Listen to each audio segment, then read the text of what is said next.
প্রথমবারের মতো কোনো বিশ্বকাপের ফাইনালে সাউথ আফ্রিকা। 10 বছর পর টি-20 ওয়ার্ল্ড কাপের ফাইনালে উঠেছে ইন্ডিয়া। বিগ ফাইনালে কে জিতবে, কি অনুমান করছেন, কি প্রেডিক্ট করছেন? আমি আমার 5টা প্রেডিকশন ফাইনাল নিয়ে দিতে চাই এবং আপনার প্রেডিকশন সম্পর্কে আসলে জানতে চাই। প্রথমত আমার কাছে মনে হচ্ছে যে ফাইনালটা হবে 160 থেকে 180 রানের।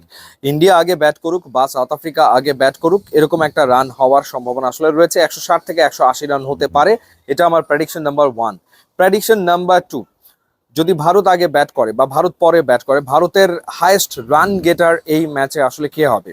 রোহিত শর্মা দুর্দান্ত দুটো নক খেলেছেন পরপর দুটো ম্যাচে, অস্ট্রেলিয়ার বিপক্ষে এবং ইংল্যান্ডের বিপক্ষে। রোহিত শর্মার ব্যাট কি আরো একবার জ্বলে উঠবে? Virat Kohli throughout the tournament আসলে অফ ফর্মে রয়েছেন। বিরাট কোহলি কি আসলে ফাইনালের জন্য তার ইনিংসটা সেভ করে রেখেছেন কিনা, নাকি ঋষভ পান্থ যে ধারাবাহিকভাবে আসলে রান করছেন? আমি এক্ষেত্রে পিক করব ঋষভ পান্থকে। ঋষভ পান্থ আমার মনে হয় যে একটা দারুণ ইনিংস খেলবেন ফাইনালে। ভারতের পক্ষে সর্বোচ্চ রান করার সম্ভাবনা ঋষভ পান্থের। সাউথ আফ্রিকার পক্ষে সবচেয়ে বেশি রান করবেন কে? কুইন্টন ডিকক সবচেয়ে বেশি রান করেছেন এখন পর্যন্ত। ক্লাসেন রয়েছেন, ডেভিড মিলার রয়েছেন, হেনড্রিক্স রয়েছেন। কে সবচেয়ে বেশি রান করবেন? এই ক্ষেত্রে আমার pick Quinton de Kock. Quinton de Kock আরও একটা দুর্দান্ত ইনিংস খেলবেন। থ্রু আউট দ্য টুর্নামেন্ট দারুণ ব্যাটিং করে চলেছেন, সেই ধারাবাহিকতায় ফাইনালেও তার ব্যাটে রান থাকবে বলে আমি আসলে অনুমান করছি। সো সাউথ আফ্রিকার পক্ষে সবচেয়ে বেশি রান করবেন কুইন্টন ডিকক। এবার যদি বোলিং প্রসঙ্গে আসি, ইন্ডিয়ান ফাস্ট বোলাররা তো প্রত্যেকেই দারুণ ফর্মে রয়েছেন। আরসিপ সিং হাইয়েস্ট উইকেট টেকারদের তালিকায় রয়েছেন, কিংবা জাসপ্রীত বুমরা ভালো বল করছেন, কুলদীপ যাদব তিনিও আসলে একের পর এক উইকেট নিয়ে চলেছেন। ভারতের পক্ষে এই ম্যাচে সর্বাধিক উইকেট, সর্বোচ্চ উইকেট নেবেন জাসপ্রীত বুমরা। যদিও জাসপ্রীত বুমরাকে সাউথ আফ্রিকার ব্যাটাররা খুবই দেখে খেলবে, ওয়াচফুল থাকবে, তারপরেও আমার মনে হয় যে জাসপ্রীত বুমরা তিনি ভালো বল করবেন এবং 2-এর বেশি উইকেট তিনি এই ম্যাচে নেবেন। এবার সাউথ আফ্রিকার পক্ষে সবচেয়ে বেশি উইকেট নেওয়ার সম্ভাবনা আসলে কার?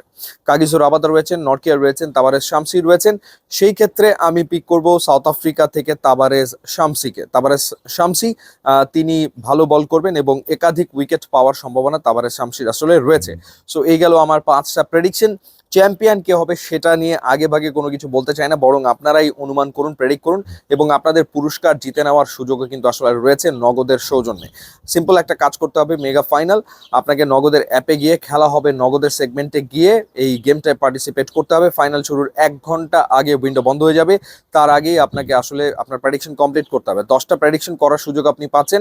সর্বাধিক প্রেডিকশন যার মিলে যাচ্ছে তার জন্য থাকছে স্মার্টফোন, স্মার্ট টিভি এবং বাইক। সুতরাং এই চান্স আপনি নিশ্চয়ই হারাতে চাইবেন না। প্রেডিকশন করে রাখুন, এরপরে ম্যাচ দেখার সময় মিলিয়ে নেবেন যে আসলে কি হচ্ছে। খেলা দেখার যে মজা সেটা অনেকাংশে আসলে বেড়ে যাবে যদি আপনি আগে ভাগে এই প্রেডিকশনটা করে রাখেন। সো হোপফুলি একটা দুর্দান্ত ফাইনাল হবে। Let's see. বৃষ্টির বাগড়াও থাকার সম্ভাবনা আসলে রয়েছে, সেই ক্ষেত্রে অনেক রকমের হিসেব নিকেশ তৈরি হয়ে যেতে পারে, ডিএল মেথড চলে আসতে পারে, বা কাটল ওভারের ম্যাচ আসলে হতে পারে। দেন এগেইন একটা জমজমাট ফাইনাল হোক, সেটাই আসলে প্রত্যাশা। ইউটিউব এবং ইনস্টাগ্রাম লিঙ্ক আমার পেজে দেওয়া আছে, আপনারা যদি কষ্ট করে একটু যোগ দেন তাহলে খুবই খুশি হব। And thanks for watching.